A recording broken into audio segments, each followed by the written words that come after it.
Bismillahirrohmanirrohim. Alloh taologa hamd va sanolar, payg'ambarimiz Muhammad Mustafa sallallohu alayhi va sallamga salom va salotlar bo'lsin. U zotning oila a'zolariga, sahobai ikromlariga, ansorlariga va to qiyomat kunigacha u zotga iymon keltirib yaxshilik bilan ergashgan barcha do'stlariga salom va salotlar bo'lsin. Amma ba'd. Assalomu alaykum va rahmatullohi va barakatuh. Birodarlar, Islom nizomi kitobidan darslarimizni davom ettiramiz. Esinglarda bo'lsa, biz inson farzandlarini, ya'ni bir makanda jamlanib yashayotgan inson farzandlarini o'zaro bir-biridan bo'ladigan munosabatlarini, aloqalarini tartibga solib turuvchi robitalar, ularning aloqalarini bog'lab turadigan robitalar haqida tanishib borayotgan edik. Ularning vaqtinchaliklari bor. Vatanparvarlik, millatchilik ruhi yoki manfaat asosiga bular haqida ham ko'rib chiqdik. Bularni vaqtinchalik ekanini ko'rib chiqdik. Undan tashqari ularda aloqalarni doimiy bog'lab turishga yaroqli bo'lgan, o'z tuzumiga ega bo'lgan aqliy aqida, ya'ni mabda'iy robitalar ham hayotda mavjud ekanligini va biz ular bilan ham tanishib chiqib, hozir biz aynan mana shu mabda'iy robitalar bilan tanishib boryapmiz. Maqsad nima desa, ba'zilar aytib qolishi mumkindir-da, nimaga endi bu mavzularda na oyat bor, na hadis bor. Agar bu kitobdan boshida biz bu kitobdan islom dinini o'rganamiz deb kirib kelingan edi. Shuning uchun nima uchun bu yerda mana bu mavzular bor, mana aytaylik mazkur emas, na oyat bor, na hadis bor degan narsalar xayolga kelib qolishi ham mumkin. Lekin bir narsani to'g'ri tushunish kerakki, bugungi kunda biz hayotda yashar ekanmiz. Mana boshidan keladigan bo'lsak, mana Alloh taolo azalda faqat Alloh bor edi. Alloh taolo bu borliqni yaratdi, unda insonni ham yaratdi-da va insonni yaratib o'z holatiga tashlab qo'ygani yo'q. Balki inson bu hayotda qanday yashashligi kerakligi haqidagi qonunlari bilan, nizomi bilan yaratdi. Behuda yaratib tashlab qo'ygani yo'q. Balki qonunlar bilan yaratdi. Butun borliqni Alloh taolo muayyan qonun bilan cheklab qo'ygan ekan. Qanday qilib insonda hayotiga qonun qo'ymasligi mumkin? Buning uchun butun borliqqa qo'yilgan qonun o'zi dalil bo'ladi, ya'ni aqliy dalil bo'ladi, insonning hayotiga qonun qo'yilishi kerak. Va Alloh taolo qonunni qo'ydi. Bu qonun islom. Lekin bugungi kunda insoniyat mana shu islomni hayot maydonidan tashqariga chiqarib tashladi-da, uloqtirdi-da.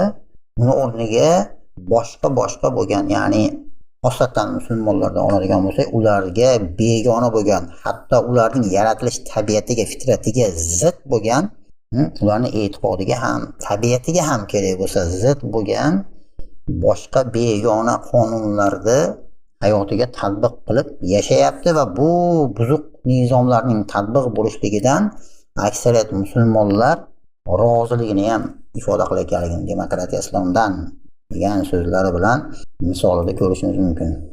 Shuning uchun biz bu nizomlar bilan yashab Alloh taologa boradigan bo'lsa, oxirati juda ham ayanchli bo'lishligini juda ko'pchilik musulmonlar tushunmaganligi uchun biz uni tushuntirib bera olishimiz kerak.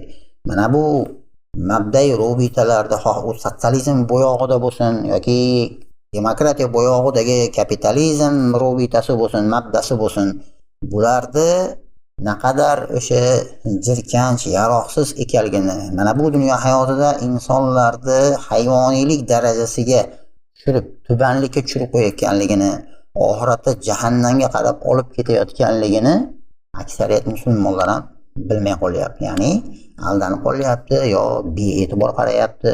Shuning uchun biz mana bu musulmonlarni Robbisini nizomni yashashlik ular uchun ham dunyosi ham oxirati uchun qanchalik manfaatli ekanligidan g'aflatda qolgan bu ummatni mana shu g'aflatdan biz uyg'otishimiz kerak. Shuning uchun bu ishni qilishlik xosatan sizga, menga, ya'ni da'vat ahliga nima? Farz. Aslida o'zi har bir musulmonga amr ma'ruf nahiy munkar farz, lekin bu 2 milliarddan oshib borayotgan musulmonlarning hammasida ham bu narsa ko'rinavermas ekanda. Hamisha isloh qiluvchilar tarixdan ozginagina bir siqimgina bo'ladi. Bu haqida oyatlarda ham kelgan, avvalgilardan ko'pchilik, keyingilardan ozchilik bo'ladi. O'ng tomon egalari, chap tomon egalari peshqadamlar bo'ladi. Mana bu peshqadamlarda oz ekanligi haqida oyatlarda keladi.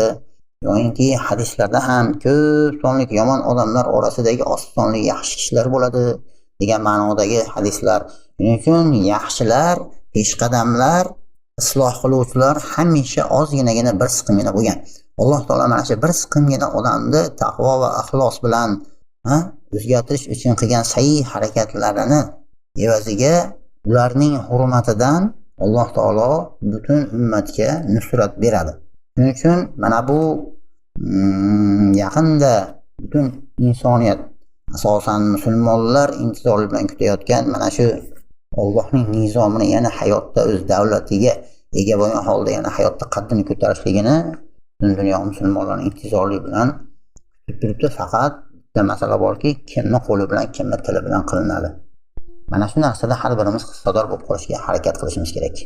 Shu maqsadda biz mana bu mabdalarni bugungi kunda ustimizda tatbiqlayotgan, xossatan o'sha kapitalizm mabdasi bilan ham qisman tanishdik, hali yana tanishamiz. Ba'zi bir to'xtalib magan qirralari bor, ba'zi bir jihatlariga yana to'xtaldik. Shuningdek, garchi o'z davlatiga ega bo'lmasa-da, lekin bir paytlar 70 yildan oshiqroq ozginagina bir oshiq vaqt mobaynida qanchadir darajadagi davlatlarni yoki xalqlarni ekspluatatsiya qilib o'z changalida ushlab turgan sotsializm mabdasi, garchi u bugungi kunda yo'q bo'lsa ham bir paytlar bo'lib, hozir o'sha mabdaning fikrlari, tushunchalari, hatto o'sha aqidasidan qattiq ta'sirlangan baribir kimsalar borki, shu mabdaning changalida haligacha ma'nan chiqib keta olmagan, men ateistman deb ba'zi bir chatlarga kirib qolsanglar, payg'ambarimiz alayhissalomni haqorat qilgan, so'kkan,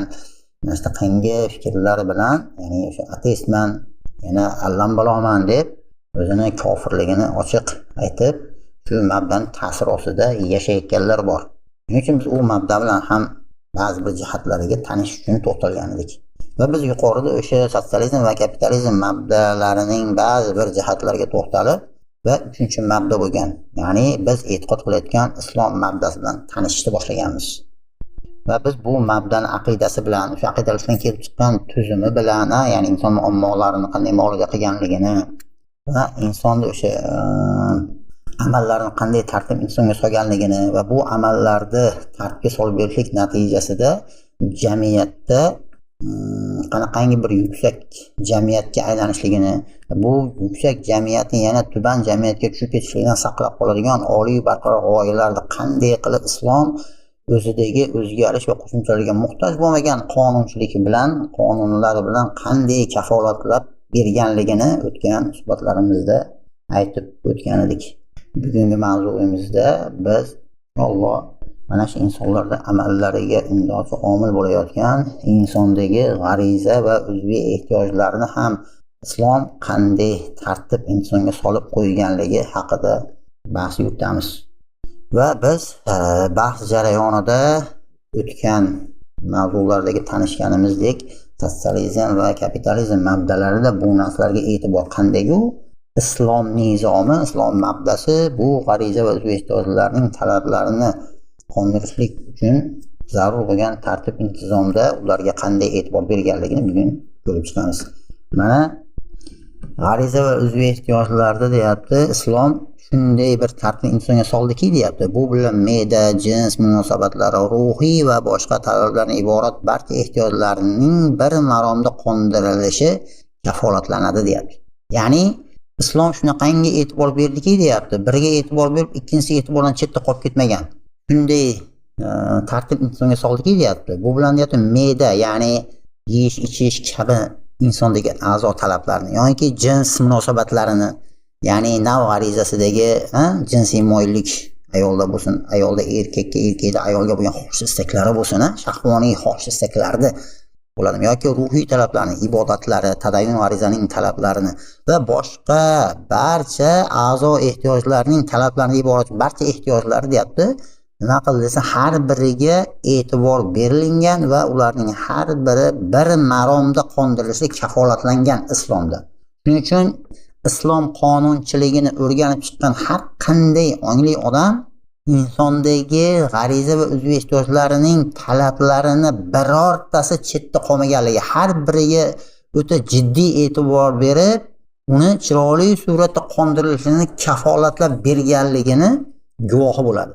Bu masalada o'sha tarixda ba'zi bir g'ayrimusulmonlar tomonidan islom qonunchiligini o'rganib chiqib, bu islom qonunchiliklariga sharh yozgan ba'zi bir g'ayrimusulmonlar ham bo'lgan.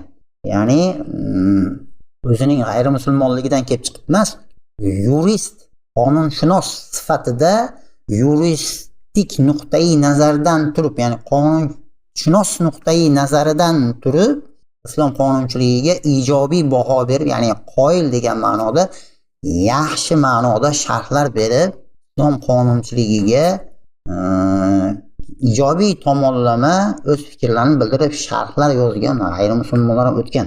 Nimaga desa, mana bu jihatlarda ular ko'rganda, hatto g'ayrimusulmonlar ham. Afsuski, bugungi kunda hatto musulmonlar kerak bo'lsa aksariyati o'zi e'tiqod qilayotgan islomni nizom sifatida anglashlikdan ancha uzoqlashib qolgan va o'zidagi barcha g'ariza va ehtiyojlarni qanaqangi bir tartib intizomda har bittasiga e'tibor berib, chiroyli suratda nima qilgan, qondirishini kafolatlab qo'yganligini bilmaydi. Shuning uchun ham biz mana bu mavzularda mana shu jihatlari bilan islomda nizom ekanligini bayon qilishga harakat qilyapmiz. Har biriga e'tibor berib, bir maromda o'sha qondirilishi kafolatlangan bo'lsa-da deyapti, biroq bu murakkab jarayonni birini hisobiga ikkinchisini qondirish, birini jilovlab qo'yib ikkinchisini bo'sh qo'yib yuborish yoki barchasini mutlaqo nazoratsiz tashlab yuborish yo'li bilan amalga oshirmadi deyapti. Bu narsa yuqoridagi mabdalarda borda, ya'ni birini jilovlab qo'yib ikkinchisini bo'sh qo'yib yuborish. Sotsializm mabdada shunaqa. Tadayyunni, xususiy mulkka egalik qilish maylini mutlaqo jilovlab qo'ygan. To'g'rimi? Sotsializmda boy kambag'al degan narsamiz hamma bir xil bo'lishi kerak deydi. Chunki bitta mashina olsa ham qayerdan olding deydi. Shaxsiy suratda savdogarlik qilib men tirikchilik qilaman desangiz, chayqovchisan deb qo'lini bigiz qilib ko'rsatib, bu narsa o'ta qattiq qoralangan. Boshlang'ich sinflardan boshlab ta'lim siyosatida alohida savdogar bilan shug'ullanib, xalqdan sal o'sib ketaman deb boyiman desangiz, uni chayqovchi deb, ya'ni o'ta ham manfur ish deb tushuntirib, ongiga singdirib tashagan. Mana bu ta'lim siyosatidan chiqqan har qanday odam o'sha biznesmen yoki chayqovchilikka qo'lini bigiz qilib ko'rsatib, bu chayqovchi bu deb nafrat bilan qaraydigan, hattoki bunga nisbatan salbiy nafrat tuyg'ularini shakllantira olgan. Misol, ya'ni jilovlab tashagan, qattiq jilovlab tashagan yoki nimani ham tadayyunda ham mutlaqo jilovlab tashagan. Umuman nafaqat u musulmonchilik yoki yahudiychilik yoki nasroniychilik e'tiqodi, umuman o'zi mushrik bo'lgan, xudo emas, bitta butni yasab olib turib, mana shu meni xudoyim deb turib, o'zi mana din degan so'zni o'zi inkor qilgan ular. Ya'ni bu afyun, bu o'ylab topilgan shunaqa narsa bu deb turib, juda qattiq qaralgan. Bu bilan nima demoqchiman? Birini jilovlab qo'yib, ikkinchisini bo'sh qo'yib yuborish. Xudo yo'q degandan keyin bilganingni qil degan narsa kelib chiqadi bu yerda. Mana bular tadayyunni talablarini yoki baqodagi haligi nima deydi? Xususiy mulkka ega qilish jihatlarini jilovlab tashlaganda, ba'zi qolganlarni xudbinlik, yeb ichish masalalarida shunday erkin tashlab qo'ygan, bo'sh qo'yib yuborgan. Yoki birini hisobiga ikkinchisini qondirish. Bu narsa ham o'shalarda ko'rinadi. Nimaga ular bunday qilgan desa, chunki ular hammasiga bir vaqtning o'zida e'tibor bera olmaganligidan. Chunki bu shunaqangi bir murakkab jarayon. Har bittasini hisobga olishlik insonning aqli bunga qodir emas. Chunki ikkala tuzum ham, ikkala mabda ham insonning aqlida, zehnida vujudga kelgan. Ya'ni insonlar o'ylab topgan bu narsani. O'sha insonlarda hayot ishlarini tartibga soladigan qonunchilikka inson muhtoj. Mana shu sistemani, mana shu dasturlarni insonlar o'zlari o'ylab topgan. Agar inson o'ylab topgan bo'lsa, insonning aqlini biz yuqoridagi mavzularda ko'rib chiqamizki, cheklangan, u barcha narsaga qodir emas, barcha narsalarni ihota qila olmaydi. Demak, insondagi g'ariza va o'ziga ehtiyojlarni nechta ko'rinib bo'lsin, hammasini bir vaqtning o'zida qamrab ola olmaydi va ular tartibga soladigan qonunchilikni, qonun tuzayotgan paytda ularning har birini e'tiboriga olib hisobga ola olmaydi. Insonning aqli bu narsaga qodir emas. Natijada nima bo'ladi desa, biriga e'tibor beradi, ikkinchisi e'tibordan chetda qolib ketadi. Chunki inson bunga qodir emas. Natijada nima bo'ldi desa, birini jilovlab ikkinchisini bo'sh qo'yib yuborish holatlari yoki birini hisobiga ikkinchisini qondirish holatlari kuzatildi. Yoki deyapti, hammasini mutlaqo nazoratsiz tashlab qo'yishlik. Kapitalistlarda shunaqa shaxsiy erkinlik deydi. Xohlagandek yeb ich, xohlagandek kiyin, navg'arizani xohlaganga qondir. Erkak bilan qondirasanmi, erkak bo'lib, ayol bilan qondirasanmi, ayol bo'lib, hayvon bilan qondirasanmi, agar shikoyat bo'lmasa, jinoyat ham yo'q degan narsada nafsizga shuni keng yo'l ochib qo'ygan. Ya'ni hammasini mutlaqo nazorat tashlab qo'ygan. Shaxs erkinligi deb. Hatto bu narsaga siz qarshi chiqsangiz, farzandingiz bo'lsa ham davlat aralashib, sen nimaga bu shaxsning erkinligini qo'ymoq qilyapsan, cheklayapsan sen deb turib, sizni jinoiy javobga tortib berishi ham mumkin agar farzandingiz shikoyat qilsa. Mana bu holat nimaga olib keldi? Birini jilolab, ikkinchisini bo'sh qo'yib yuborishlik bilan yoki birini hisobiga ikkinchisini qondirish bilan yoki hammasini mutlaqo nazorat tashlab qo'yish bilan insoniyat qanday ahvolga kelib qoldi desa, hayvonlar darajasiga tushib qoldi. Hayvondan farqi yo'q bo'lib qoldi. Shuning uchun kapitalistik jamiyatlarda yoki sotsializm tatbiq qilingan paytlardagi insonlarni bunday qarasangiz, jamiyatga qaraydigan bo'lsangiz, hayvondan farqi yo'q darajada bo'lib qolgan. Ya'ni yeb ichishida, yotib turishida hayvondan farqi yo'q. Mana bugungi kunda qarangda, hayvonlar darajasiga borgan sari tushib boryapti. Hayvonlarda tindoqlari uzun bo'ladi, to'g'rimi? Avratni yopadigan kiyimlari bo'lmaydi. Bugungi kunda mana bu kapitalistik jamiyatdagi ayollarni qarangda, tindoqlarini o'stirib, tindoqning uzunligiga qanoatlanmasdan qo'shimcha sun'iy tindoqlarni qo'yib, bir yozishga qiylanayotgan yo bir savdoda pul sanashga qiylanayotgan. Men o'zim Yevropadan mana bir oddiy bitta aptekaga kirib, magazinga kirsangiz ham haligi bankoviy kartadan pul to'laman desangiz, raqamlarini terib berishga qiylanib ketadi-da. Nimaga desa, tindoqlari salkam santimetr, yarim santimetr ba'zi gapirib o'raman chidamasdan. Tirnoqlar xalaq qilyapti deb qo'ymay kulib qo'yadi. Endi uni allanballo ranglarga har xil bo'yab olgan. Hayvonlarda shunaqa-yu, to'g'rimi? Tindoqlar uzun turadi. Mushuknikida bo'lsin, itnikida bo'lsin. To'g'ri. Yo ularda avratim bekitishim kerak bu degan narsalar yo'q-ku. Bugungi kunda mana shunaqa narsalar bo'lib boryapti-da. Qarang, kiyimlar borgan sari to'kilib, u ustidagi kiyimni bori yo'qligini bir farqi qolmagan darajada bo'lib qolgan. Ya'ni hayvonlik darajaga tushib qoladi. Bu nimadan desa, chunki ariza va uzviy ehtiyojlarni mutlaqo nazoratsiz tashlab qo'yishlik, shaxs erkinligini berib olishlik bilan oqibatda insonlar hayvonlik darajaga tushib qolyapti. Nimaga bular bu narsalarni hayvondan farqli o'laroq inson sifatida ularda insoniylikni saqlab bera olmayapti? Chunki ulardagi g'ariza va uzviy ehtiyojlarda bir nechta xil ko'rinishlar bor. Oddiy bitta baqoda o'zida tasavvur qiling, xususiy mulkka egalik qilish, qo'rqoqlik, xudbinlik, yashash uchun kurash, misol uchun mana bunaqangi juda ko'p talablari bor. Yoki nav g'arizasidagi jinsiy moyillik, o'z naviga bo'lgan muhabbat, mana bundan qarindosh urug'chilik aloqalari kelib chiqadi, to'g'rimi? Uzviy ehtiyojlarda bir nechta ko'rinishlari bor. Adabiyot g'arizasini o'ziga xos ko'rinishlari bor, to'g'rimi? Mana bu narsalarda hammasini bunday jamlaydigan bo'lsangiz, bunday jamlab keladigan bo'lsangiz, o'z-o'zidan bu yerdagi jarayon o'ta murakkab ekanligini ko'rasiz. Shuning uchun aytayapti, biroq bu murakkab jarayonni deyapti-da, birini hisobiga ikkinchisini qondirishlik bilan qilmadi deyapti islom nizomi. Birinchi olib ikkinchisini bo'sh qo'yib yuborishlik bilan ham tartibga solmadi deyapti, yoki hammasini mutlaqo nazorat tashlab qo'ygani yo'q deyapti. Har bittasiga e'tibor bera olgan islom nizomi. Shuning uchun Allohning hukmlariga e'tibor bersangiz, g'arizalardagi nechta ko'rinish bo'lsin, uzviy ehtiyojlariga nechta qirrasi bo'lsin, qanchalik sir qirra bo'lmasin, bu talablar, a'zo ehtiyojlarning talablari har bittasi hisobga olingan, e'tiborga olingan ekanligini ko'rasiz. Allohning hukmlarini o'rganibsiz. Shuning uchun biroq bu murakkab jarayonda deyapti-da, mana bu murakkab degan so'zni bir ikki xil ma'nosi bor-da. Ya'ni murakkab degani juda ko'p narsalardan tarkib topgan degan ma'nosi bor. Ikkinchi ma'nosi biz o'zbek tilida ham ishlatiladi, qiyin, juda ham qiyin ma'nosida ishlatiladi. O'z-o'zidan bir nechta narsalardan tarkib topgan bir narsa bo'lsa, o'z-o'zidan u qiyin bo'ladi. Oddiy bitta telefonni oching-da, ichini ochsangiz, bitta telefon yasashligi uchun faqat fizika, algoritmdan xabari bor odam bo'lsa bo'ldi, u telefon yasay oladi emas-da, u ximiyadan, to'g'rimi? Fizikadan, algoritm fanidan chuqur bilimlarga ega bo'lgan odam bitta telefon ixtiro qila oladi. To'g'rimi? Bitta algoritm bo'lsa, mana kompyuter, matematika ko'proq bitta rol o'ynayotgan bo'lsa, faqat u emas-da bu yerda.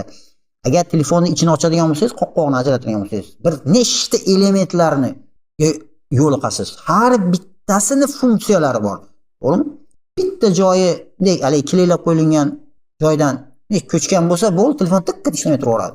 Har bitta elementni siz zo'r tushunishingiz kerak, telefon ustasi bo'laman desangiz. Shuning uchun bu bir nechta elementlarni tarkib topgan shunaqangi narsada bu telefon. Insondagi organizmchi desa, u telefon emas u. Telefonda o'rganib olib professional bitta usta bo'lishingiz mumkin. Telefon do'kon ochib olib yasab o'tiraverasiz, zo'r qilib, sifatli qilib tuzatib bera olasiz. Lekin insondagi g'ariza, uzviy ehtiyojlar, talablari, ularning har bittasining ko'rinishlari u o'ta murakkab jarayon bu. Ya'ni juda ko'p sir qirra narsalardan bunday tarkib topgan murakkab jarayon bu. Shuning uchun mana bu murakkab jarayonni hammasini ihota qila olishlik o'ta ham qiyin bo'lgan narsa. Shuning uchun bu murakkab degan terminda har ikki ma'nosi ham mana shu yerda javob bera oladi. Ya'ni g'ariza va ehtiyojlar masalasida gap ketganda, haqiqatan bu murakkab. Ya'ni bularni hammasini hisobga olishlik o'ta ham qiyin va bu g'ariza va ehtiyojlar bir nechta talablari bor, ko'rinishlari bor. Bitta ikkita emas, bir nechta ko'rinishlar, mana baqoda o'zida bir nechta ko'rinishlari bor. To'g'rimi? Mana bularning hammasi bir nechta qirralardan tarkib topgan bitta jarayon bu. Ya'ni murakkab jarayon. Endi hammasini hisobga olib, ularni tartibga solib bera olishlik bu juda ham qiyin narsa. Shuning uchun ham murakkab, ham qiyin jarayon. Shuning uchun inson aqli bunga qodir bo'lmaganligi uchun inson o'ylab topgan nizomlarda biriga e'tibor bergan, ikkinchisi e'tibordan chetda qolib ketgan. Shuning uchun nima qilgan desangiz, unga e'tibor bera olmaganligini jilolab qo'ya qolgan. Qanday unga e'tibor beray desa, bunisi qolib ketyapti, bunisiga e'tibor bersa, insonning aqli qodir emas ekanda. Natijada nima bo'ldi desa, birini jilolash bo'ldi, ikkinchisi bosh qo'yib yuborildi, yoki birini hisobiga ikkinchisini qondirish bo'ldi. Nasroniylarda ham uchratasizda shu narsalarni. Boshqa g'ariza va ehtiyojlarni hammasini qadayonni hisobiga ko'mib tashlaydi. Yoki kapitalistlarda hammasini mutlaqo nazorat tashlab qo'ygan demokratiya, erkinlik. Oqibat nima bo'ldi desa, insonlar hayvoniylik darajasiga tushib qoldi. Hamma xudbin bo'lib ketgan. O'zing uchun mana bu narsa, mana bu salbiy oqibatlar musulmonlarning ham hayotini hazon qilib yuboryapti. Shu darajaga tushib qolganligidan. Shuning uchun islom nima qildi desa, islom xuddi shularga o'xshab birini hisobiga ikkinchisini yoki birini jiloli ikkinchisini nazorat tashlab qo'yish yoki hammasini nazorat tashlab qo'yishlik degan narsalar yo'q.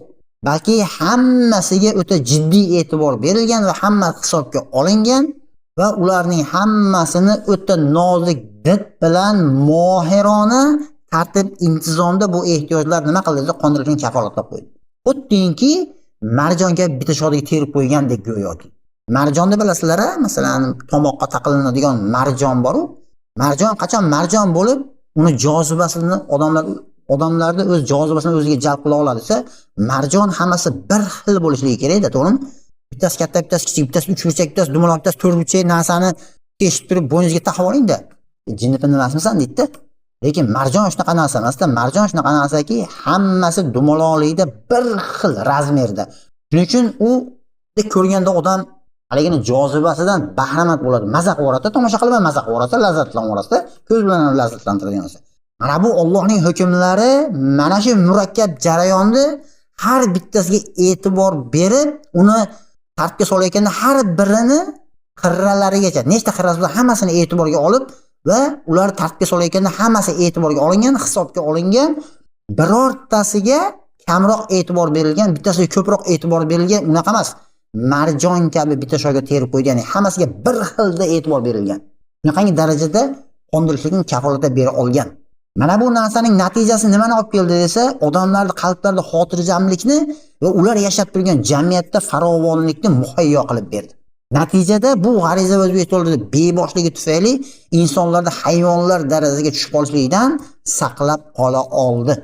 1400 yil hukm yuritgan islom nizomining tatbiqi natijasida odamlarda hayotini tarixiy manbalardan o'rgansangiz, bugungi kundagi kofirlar tan olyapti, eng go'zal jamiyat, eng yuksak jamiyat, haqiqiy insoniy yashashni eng go'zal cho'qqisini islom ummati ko'rsatib ber olganligini tarixdan kofirlar ham inkor qila olmayapti. Kapitalizm, mana sotsializm tug'ildi, 70 yil deganda o'ldi. To'g'rimi? Nimaga desa, chunki u inson tabiatiga to'g'ri kelmaganligi uchun. Kapitalizm tug'ilganiga 300 yil bo'ldi. Endi mana 17-18-asrda tug'ilgan. Mana hali 400 yil bo'lgani yo'q, 300 yil bo'ldi yo sal o'tdi. U ham mana hozir o'zingizlar guvoh bo'lib turibsizlar.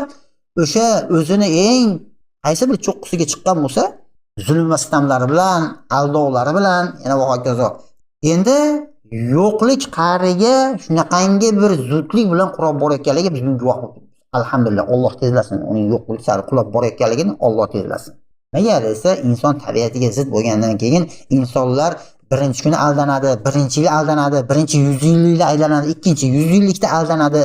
Lekin bu narsalar borib baribir inson talabiga javob bera olmagandan keyin insonlar o'z-o'zidan bundan yuz o'girishga boshlanadi. Odamlar uning muxolifini, alternativini qidirishni boshlaydi, chunki u talablarga javob bera olmagandan keyin. Shuning uchun juda ko'p islom yurtlarida emas, g'ayri musulmonlar bo'lgan Yevropa yurtlarining ko'pchiligi islomga kirib kelayotganliklariga bugun juda ko'p guvoh bo'lyapmiz, alhamdulillah.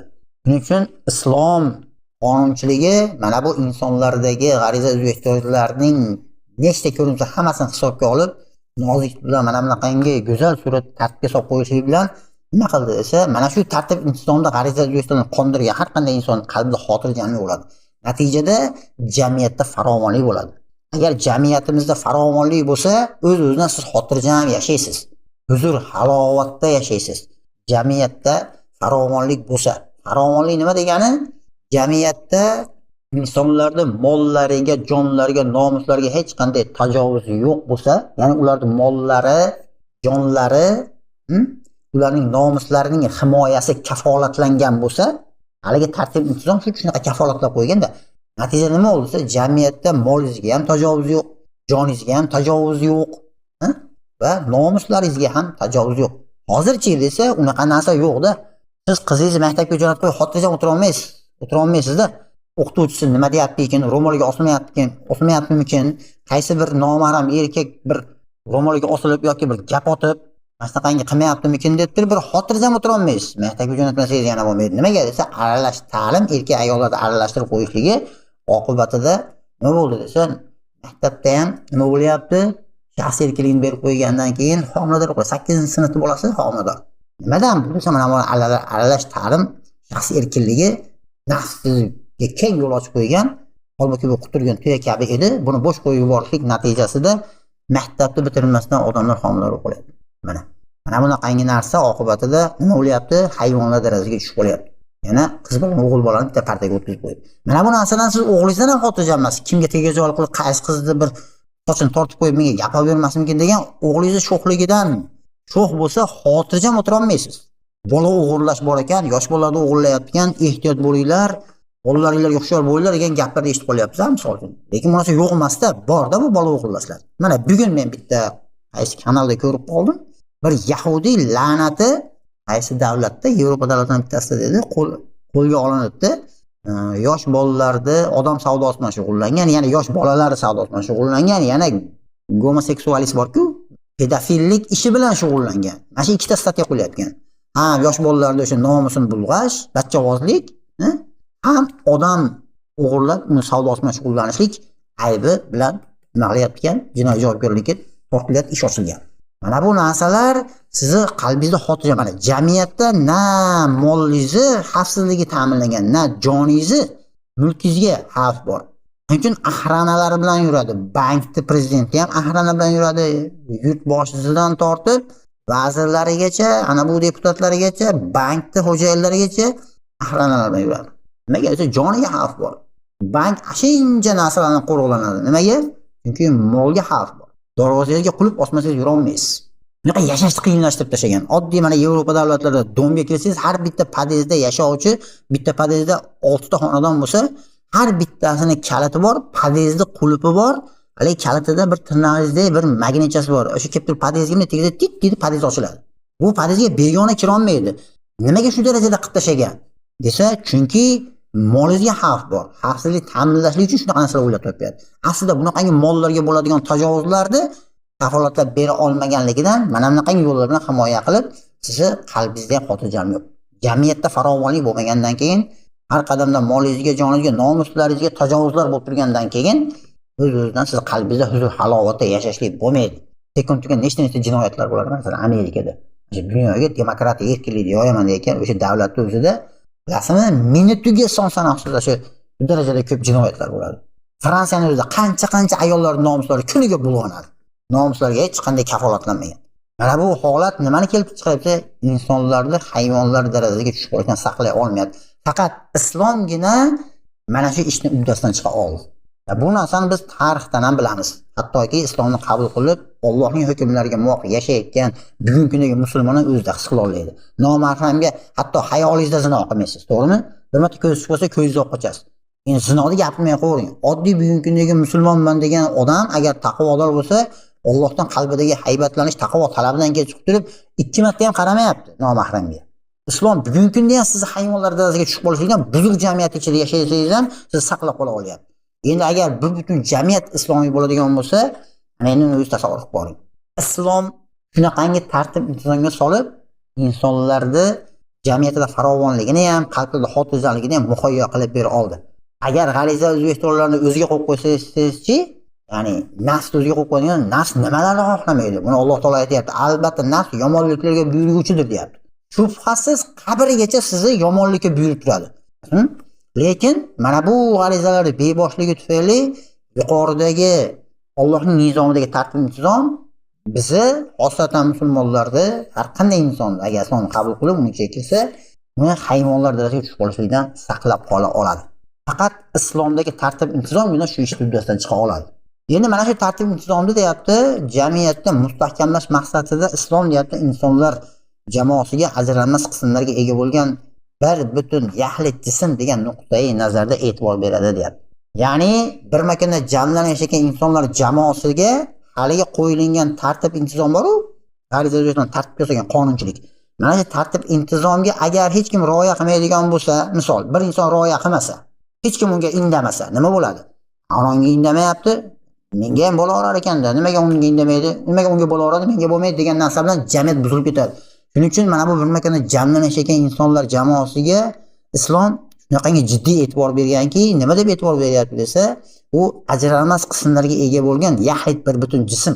Ya'ni bu insonlar bir jasad kabi bamisoli degan e'tiborda qaraydi. Endi o'sha bir makanda jamlanib yashagan mana shu insonlar jamoasini bamisoli bir jasad deb qarayotgan bo'lsa, undagi har bir shaxsni shu jamoani ajralmas qismlari sifatida qaraydi. Bu degani Shesternyani tishiga o'xshagan sotsialistlar aytgandek, ana bu kommunizm mabdasidagidagi Shesternyani tishiga o'xshagan tanaga majburiy yopishib qo'ygan hamma bir xil bo'lishi kerak. Chunki hammasi modda, borliq o'zi moddadan paydo bo'lgan. Demak, inson ham modda, demak hammasi bir xil bo'lishi kerak. Boy, kambag'al degan narsa bo'lmasligi, hammasi bir xil bo'lishi kerak deb velosipeddagi charxini tishi bir xil bor-ku. Agar bittasi o'sib qolsa, deb torta olmay qoladi. Sizga kimdir boyib kelsa, jamiyatingizdan chiqarib yuboradi degan ma'noda Shesternyani tishiga yopishib qo'ygan qism degan ma'noda emas, balki qo'l, misoli qo'l, mana bu jasaddagi tananing bitta a'zosi bor-ku, xuddi shunaqangi misolda qaraydi. Ya'ni qo'l, tananing bitta a'zosi. Ko'z, oyoq, burun, til, miya, to'g'rimi? Jasad nechtadir a'zolardan iborat. Har bir a'zoning o'zining funksiyasi bor, o'zining vazifasi bor. Har bir a'zo o'zining mana shu vazifasini bajaradi. Endi mana shunaqangi qismlardan tarkib topgan deb e'tibor beradi. Shesternyani tishi kabi majburiy yashib qolgan degan e'tiborda emas, balki alohida xohish istaklari har xil bo'lgan, kuch va xossalari turlicha bo'lgan qismlardan tarkib topgan yaxlit bitta jism deb qaraydi. Buni o'sha hadisdagi narsani ma'nosida ham tushunsiz bo'ladi. Ya'ni mu'minlar bir jasad kabidirlar deydi-ku. Agar jasadning bir a'zosiga biron zarar yetsa, qolgan a'zolarga xalaqit qiladi. To'g'rimi? Ko'zingizga bir narsa kirib ketsin-da, bitta ko'rmaymi, bir narsa kirib ketsa, qo'lingiz, tilingiz, aqlingiz, oyog'ingiz hammasi boshqa a'zolaringiz hammasi shu ko'zga yordamga keladi. Yo oyog'ingizga bir narsa kirib ketsa, yo qo'lingizga biron yara chiqsa, oyog'ingiz doktorga yuradi, borib o'tib tilingiz gapiradi, ko'zingiz mana bu joyim og'riyapti ko'rsatib, boshqa a'zolarimga yordam beradi. Nimaga? Agar boshqa a'zolarimga yordamga kelib uni tuzatmasa, unga yetgan zararni, hali chinchalog'ingizga yetgan zararni chinchalog'dan daf qilishga yordam bermasa, boshqa a'zolarning faoliyatiga xalaqit qiladi. To'g'rimi? Qolgan a'zolarning istimalanib bedorlanadi.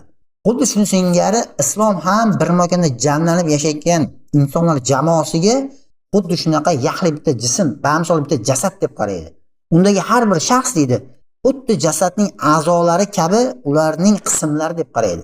Shesternyani tishi kabi deb qaramaydi, balki har birining o'zining funksiyasi bor deb qaraydi. Bunday qarashlikdan maqsad nima desa, ular ustidan tatbiq qilinadigan mana bu tartib-intizomni mustahkamlash maqsadida qaraydi.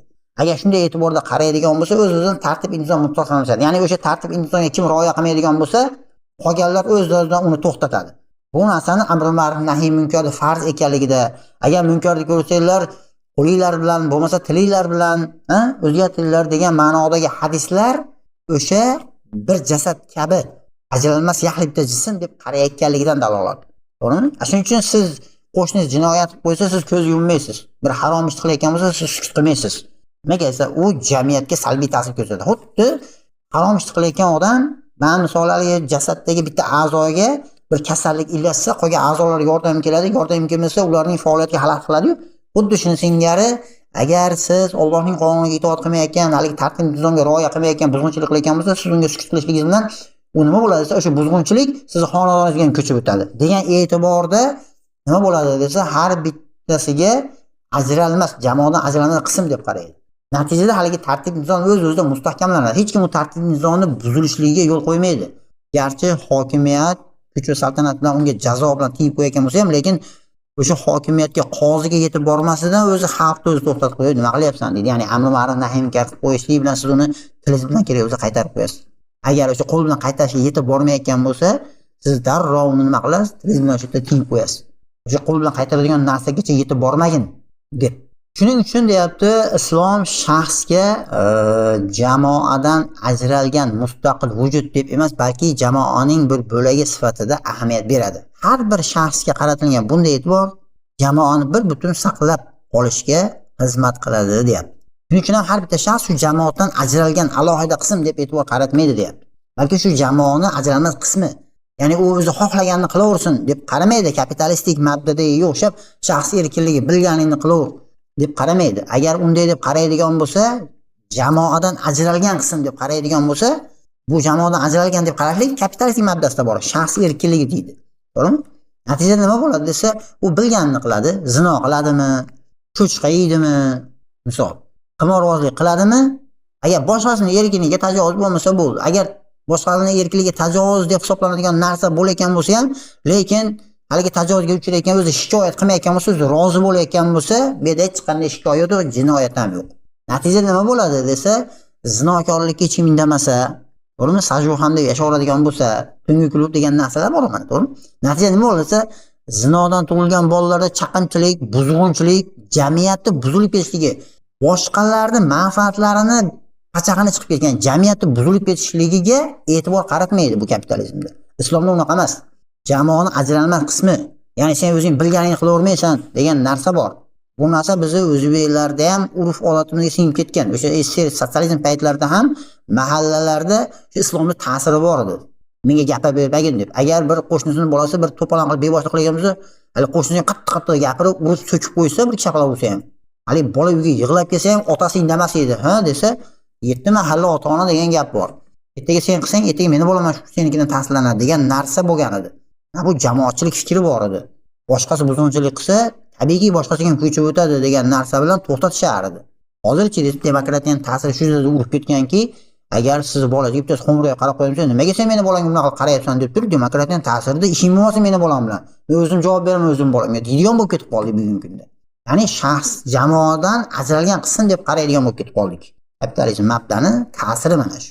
Oqibatda nima bo'lyapti desa, bolangiz ko'chada nazoratsiz tashlab qo'yiladi. Siz uyda o'zi siz oldida sipo bo'lib o'tirgan bo'lsangiz, lekin ko'chada kim gap otyapti, uni fikrlari buzilyapti, tushunchalari buzilib ketyapti, o'rtoqlariga o'xshab telefon ishlatish kelyapti, porno ko'rgisi kelyapti, qizlar bilan kechalar uchrashishni xohlab qolyapti. Siz ko'chada ularni nazorat qila olmaysiz. To'g'rimi? Mana bu erkinlikni berib qo'ygan, jamoadan ajralgan degan narsada qarashlik oqibatida kelib chiqyapti. Natijada jamiyat butun buzilib ketyapti. Shuning uchun jamiyatda na farovonlik bor, na qalbida xotirjamlik bor. Islomda-chi desa, har bitta shaxsga e'tibor qaratayotganda, bu har bir shaxs o'sha jamoani ajralmas qismi. Ya'ni u bilganini qilaverish kerak degan narsa yo'q. Agar u bitta xato qilsa, butun boshqa mana bu jamoaga zarar yetkazadi degan e'tiborda qaraydi. Har bir shaxsga mana shunday qarashlik bilan bir butun jamiyatda shu jamoani, insonlar jamoasini hayvonlar darajasiga tushib qolishligidan saqlab qolyapti. Bir butun jamoani saqlab qolishga xizmat qilyapti. Shaxslarga mana shunday qarashlik. Shu bilan birga har bitta shaxsga shu jamoaning ajralmas qismi deb e'tibor qaratishlik bilan, ya'ni bilganingni qilaver, o'zingni bil, o'zgani qo'y, och qonim tinch qulog'im deyilmaydi bizda. Natijada jamoa saqlanib qolyapti. Jamoani jamiyatda buzilib ketishligidan saqlanib qolyapti. Bu har bir shaxsga shunday e'tiborda qarashlik oqibatda shunday bo'ladi. Ana endi islom jamoaga ham alohida e'tibor qaratadi. Demak, qarangda bir makona jamlanib yashayotgan insonlar jamoasiga islom butun boshlik jamoatga ham va undagi har bitta shaxsga ham alohida nuqtai nazarda e'tibor beradi. Islom nizomini e'tibori shaxslarga e'tibor berib, jamiyat ikkinchi o'ringa tushib qolmaydi, jamiyatga e'tibor berib, shaxslar ikkinchi o'ringa tushib qolmaydi. Ikkalasiga ham jiddiy e'tibor qaratadi. Natijada shaxslarga jiddiy e'tibor qaratishlik bilan jamiyatda tanazzulga yuz tutishligidan saqlanib qoladi. Jamiyatga yaxlit bitta jism deb qarashlik bilan undagi har bitta shaxslar insoniylikdan chiqib ketib qolishligidan, ya'ni insonni hayvoniy darajaga tushib qolishidan saqlab qoladi. Har ikkalasiga jiddiy e'tibor qiladi. Lekin yuqoridagi mabdalarda shu narsa yo'q-da. Masalan, mayda aytayaptiki, mana qarang, har bir shaxsga mana bir vaqtning o'zida islom jamoaga ham jiddiy e'tibor beradi deyapti. Lekin jamoani hech qanday bo'laklarga ega bo'lmagan yaxlit deb emas, ya'ni sotsialistlar aytgandek, balki shaxslardan iborat bo'lgan qismlardan tarkib topgan vujud deb hisoblaydi. Bu esa bir butun vujudni qismlari sifatida har bir shaxsni saqlab qolishiga sabab bo'ladi. Nimadan saqlab qolishligiga esa, mana bu dunyoda tubanlikdan, hayvoniy darajaga tushib qolishlikdan, oxiratda jahannamga yuz tutib ketishligidan saqlab qoladi. Lekin yuqoridagi mabdalarda aynan o'sha narsa yo'q. Masalan, sotsializmda jamiyatga butun e'tiborni jamiyatga qaratadi. Jamiyat birinchi o'rinda, shaxslar ikkinchi o'rinda. Ya'ni shaxs jamiyatdan boshqalardan ko'ra alohida biznesi bilan boyib ketaman desa, boshiga bitta uradi. Yo'q deydi. Bizda hamma teng bo'lish kerak deydi. Jamiyatda hamma bir xil deydi. Chunki deydi, bu insonlar jamoasi, bular modda, koinotdan, inson hayotdan modda. Bularning paydo bo'lishi moddiy rivojlanishi bilan mana shu holatga kelganmi? Bularning hammasi moddami, demak hamma bir xil bo'lishi kerak. Hayvon ham, inson ham, eshak ham hammasi bir xil modda deydi. Chunki bularning hammasi bitta jism deb qaraydi. Demak, hamma bir xil bo'lishi kerak deydi. Eshak ham, inson ham bir xil deydi. Eshak ham ishlaydi, inson ham eshakda ishlash kerak. Homilador ayollar ham chiqish kerak, paxtada dala chopish kerak. Demak, agar 1,5 yoshli, 2 yoshli, 3 yoshli bolalari bo'lsa nima qiladi desa, mana 5 ta 10 ta ayol kishini deydi, yig'ib olib kelib turib bitta zarga qurib beringlar, nechidir sota yerga deydi, bahsa deb o'sha yerga qurib qo'yinglar deydi. Haligi 100 ta 200 ta 1,5 yoshli, 2-3 yoshlik onalarni 100 ta 200 ta chaqaloqni bolalarni bahsaga olib kelib qo'yinglar, unga bir 5 ta 10 tadan band qilib qo'yinglarda, shu 100 ta 200 ta chaqaloqni onasi deydi, dalaga chiqsin deydi. Paxtada deydi, dala chopsin deydi. Chunki tabiat bilan aloqa qilsin deydi. Chunki jamiyat birinchi o'rinda turadi. Yo'la jamiyat deganda inson, yer, ya'ni tabiat va o'rtasidagi aloqa. Mana shu aloqa, mana shu bir butun jamiyat deb hisoblaydi. Shuning uchun inson jamiyat rivojlanishligi uchun inson tabiat bilan, yer bilan aloqa qilish kerak. Majbur aloqa qilishga. Chunki koinot insoniyat moddaga qo'shilish natijasida mana shu borliq paydo bo'lganmi? Demak, bizning jamiyatimiz rivojlanib o'sishligi uchun albatta inson yer bilan, tabiat bilan aloqa qilishga majbur. Erkakmi, ayolmi, eshakmi bir xil bo'lishi kerak deb turib, jamiyatni birinchi o'ringa qo'yadi. Shuning uchun sizda boy bo'lib ketishligingiz mumkin emas. Mana bu jihatdan baqo g'arizasiga xususiy mulkka ega qilish maylini jilovlab qo'ygan. Bilasizmi? Bu sotsializmda shunaqa, lekin kapitalizmda-chi desa, jamiyat umuman e'tiborga olinmaydi. Bir makanda jamlanishgan insonlar jamoasini bir jasad deb qaramaydi. Bu ikkinchi darajali masala. Butun e'tibor shaxsga qaratiladi. Ya'ni chunki jamiyat shaxslardan tarkib topadi. To'g'ri, shaxslardan tarkib topadi, lekin faqat shaxslarda o'zidan emas, ulardagi fikrlar bor, ularning tuyg'ulari bor. Lekin fikrlari, tuyg'ulari hisobga olinmaydi. Balki butun e'tibor shaxsning o'ziga qaratiladi. Ya'ni shaxsiy erkinligi kafolatlanadi. Tamom. Shuning uchun mana bunday tushuncha bilan yashayotgan odam och qornim tinch qulog'im, echkini ham o'zini oyog'idan osadi, o'zing uchun o'l yetim degan gaplar, mana shu tushunchalar odamlar tuyg'usini mana shu tushunchalar bilan jilovlab qo'ydi. Natijada qo'shnisi och bo'lsa ham uni qizig'i yo'q. Islom mana shunday e'tibor bermadi deyapti. Shaxsga ham, jamoaga ham bir xil e'tibor qaratdi deyapti. Lekin kapitalizmda esa butun boshlik e'tiborni shaxsga qaratadi, jamiyat ikkinchi o'rinda.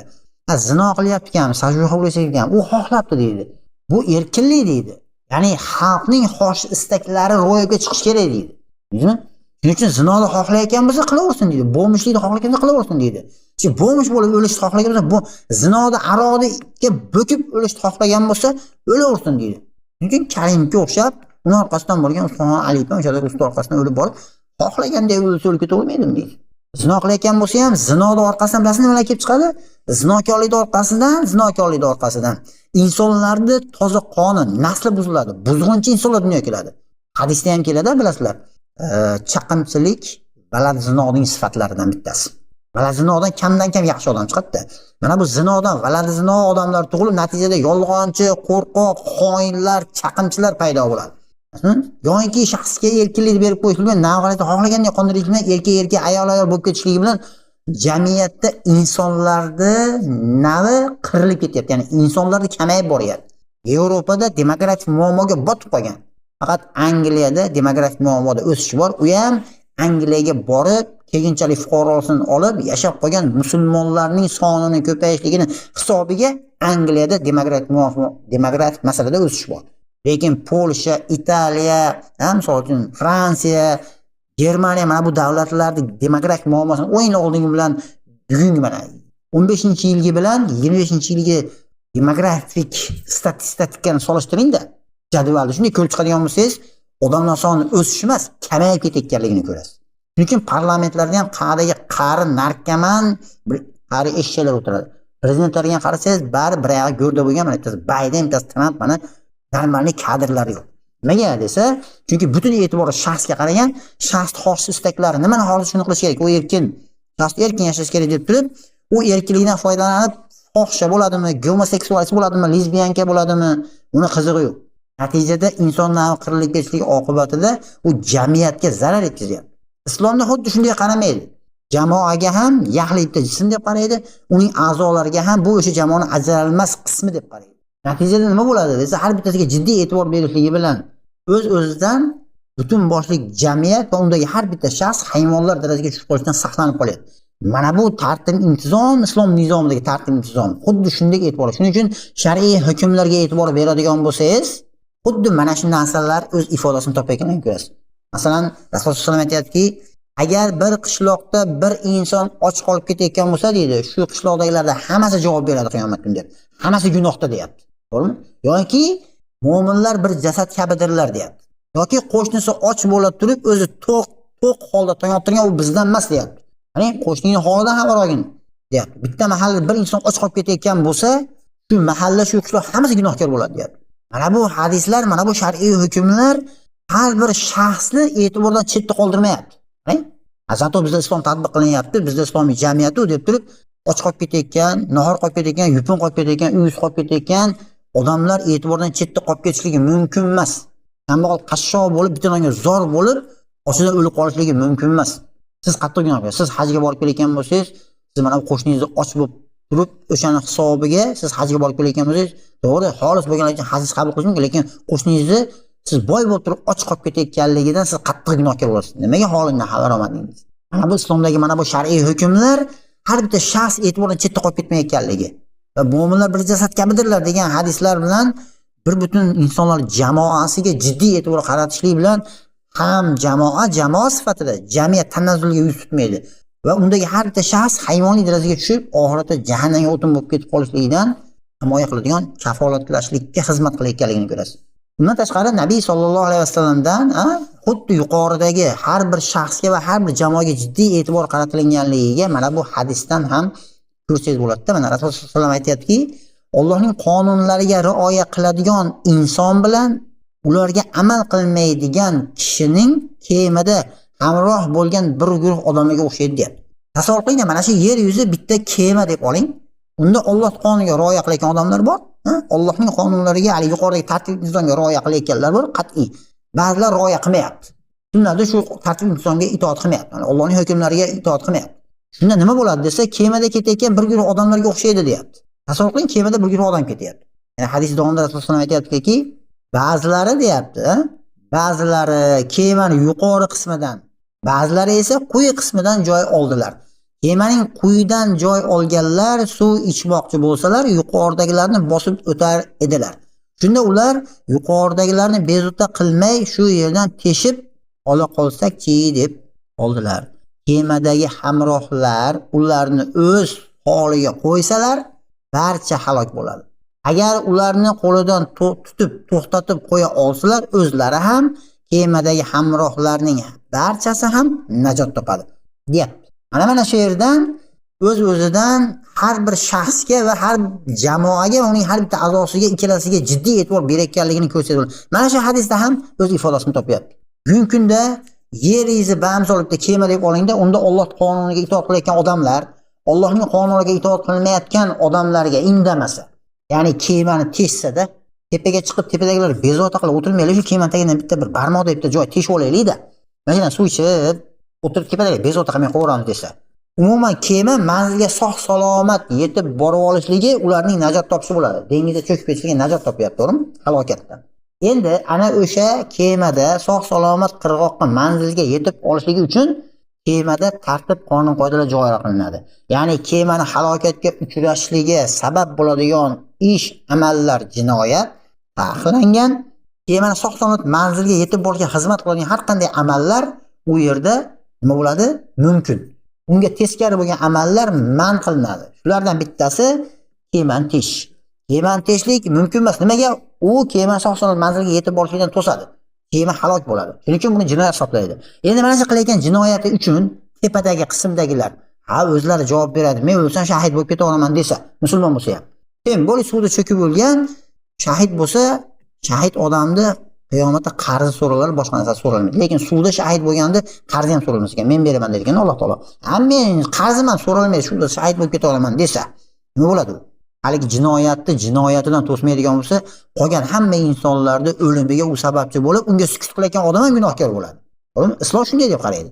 Agar yuqori qismidagilar yoki o'sha quyi qismda o'tirganlarni atrofidagi, yonidagi hamrohlar, to'xta nima qilaysan, to'xtatmasa nima bo'ladi? Teshayotganda o'zi ham halok bo'ladi, hamrohlar hammasi halok bo'ladi. Natijada najot yo'q. Balqiy bo'ladi. Endi agar hammani maqsadi sog' salomat manzilga cho'kib ketmasdan yetib borib najot topishlikni maqsad qilishgan bo'lsa, haligi jinoyatdan qolganlar ham sheriklar uni to'xtatish kerak bo'ladi. Agar to'xtatib qo'ya olsa, hammasi najot topadi. O'zlari ham, sheriklari hamma najot topadi. Echkini ham o'zidan oyoqdan osadi, deb tashlab qo'ysa, hammasi halok bo'ladi. Lekin hech kimga bu narsa kerak emas. Mana bu yer yuzidagi insonlar xuddi kemada ketayotgan shu hamrohga o'xshaydi, deyapti. Rasululloh sollallohu alayhi vasallam tushuntirib beryapti. Demak, yer yuzini bamisoli kema desangiz, bu kemada biz jannat sari yo'lga chiqqanmiz, to'g'rimi? Alloh taolo nima dedi? Men sizlarni, ya'ni odamlarni ham, jinlarni ham, insonlarni ham faqat o'zimga ibodat qilishlari uchungina yaratdim, deyapti. Yoki Alloh taolo astag'fiz billah, "Fadkhuli fi ibadi va dkhuli janna." Nima deyapti Alloh taolo? Bandalarimiz safiga o'tgin, ibodat qilib jannatingga kirgin, deyapti. Yana Payg'ambar sollallohu alayhi vasallamdan bir hadis keladi.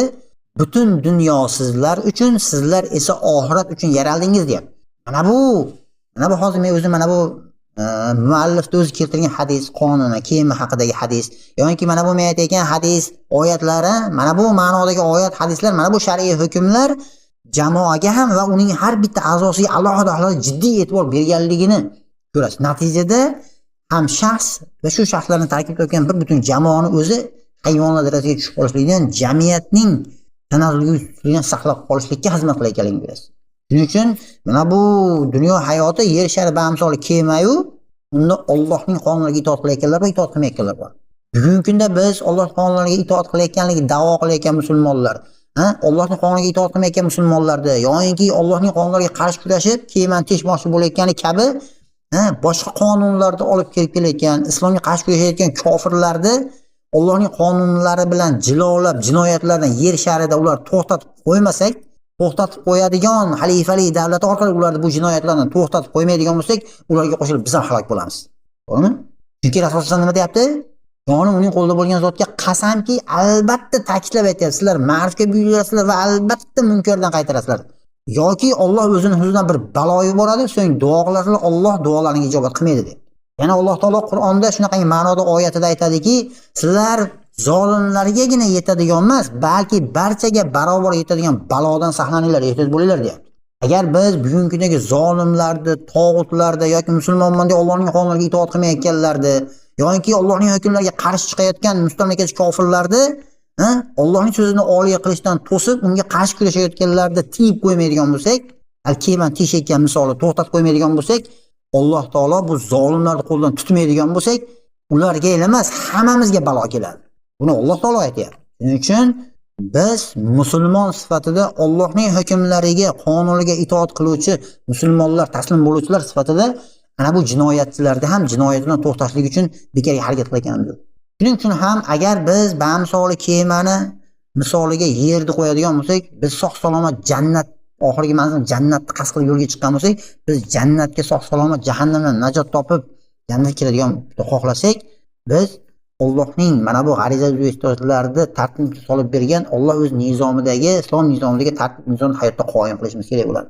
Shundagina bu insonlar ham va bu insonlardan tashkil topgan mana bu jamoa, ya'ni insonlar jamoasi najot topadi. Natijada jamiyatda farovonlik bo'ladi, molingizga ham, joningizga ham hech qanday xavf-xatar bo'lmasdan xotirjam, huzur, halovatda hayot kechiramiz. Endi mana bu hadis, mana bu oyatlarning ma'nolaridan agar inson shu bir makonda jamlanib yashayotgan insonlar jamoasiga qaraydigan bo'lsak, o'z-o'zidan mana shu jamoa va shaxsga mana bunday e'tiborda qarashlik, o'ziga xos nima beradi? Tushunchani paydo qiladi.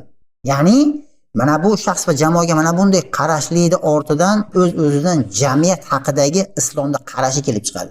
Chunki mana shunday qarashlik bilan jamiyat haqidagi islomning qarashi o'z aksini topadi. Shuning uchun ham mana shu shaxsga mana bunday e'tiborda qarash va uning a'zolariga mana shunday e'tiborda qarashlik yuqoridagi o'sha tartib intizomdagi aytilgan. O'z-o'zidan bir makona jamlanib yashagan insonlar jamoasiga, ya'ni jamiyat haqidagi o'ziga xos tushunchani beradi. Shuning uchun bu uchala mabdada o'sha jamiyatga o'ziga xos qarashi bor, shaxs va jamoalarga qarashi bor. Bundan kelib chiqib turib, jamiyat bergan o'zlarining nuqtai nazari, ta'rifi bor. Kapitalizmda ham, sotsializmda ham, islomda ham o'ziga xos jamiyat haqidagi tushunchalari bor. Inshaalloh biz mana keyingi mavzularimizda, inshaalloh keyingi darsligimizda aynan islomning shaxs va jamoaga mana bunday qarashi ortidan bir makona jamlanib yashagan insonlar jamoasi haqidagi, ya'ni jamiyat haqidagi o'ziga xos qarashini inshaalloh keyingi darslikda biz ko'rib chiqamiz. Shuning uchun keyingi mavzuda biz o'sha jamiyat haqidagi islomda tushunchalar bilan ham inshaalloh tanishib chiqamiz. Shuning uchun ham keyingi mavzu o'sha jamiyat haqida bo'ladi. Va undan tashqari keyingi mavzularda aynan mana shu insonlar jamoasini ham, undagi har bir shaxsni ham hayvonlar darajasiga tushib qolishidan saqlab qoladigan mana bu tartib intizomlarni mustahkamlash maqsadidagi qattiq jazo choralari ham tayin qilinganligini inshaalloh ko'rib chiqamiz. Bugungi darsimiz birodarlar mana shulardan iborat. Agar mabodo mavzularga aloqador bir savollar paydo bo'lgan bo'lsa, inshaalloh buni alohida suhbat uyushtirib, alohida ko'rib chiqamiz. Bugun faqat dars kuni bo'lganligi uchun agar savol javobga kelsak juda ham ko'p vaqtlar ketib qoladi. Hammani ham vaqti bemalol emas.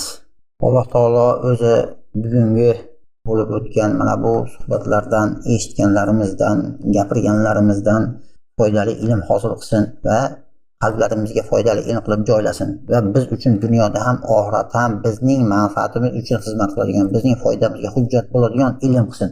Foydasiz behuda ilm bo'lib qolishligidan Alloh taolo o'zi saqlasin, Parvardigor olam. Alloh taolo bu dunyo hayotidagi yaxshilik eshiklarini bizning qo'llarimiz, tillarimiz bilan ochsin, Parvardigorim.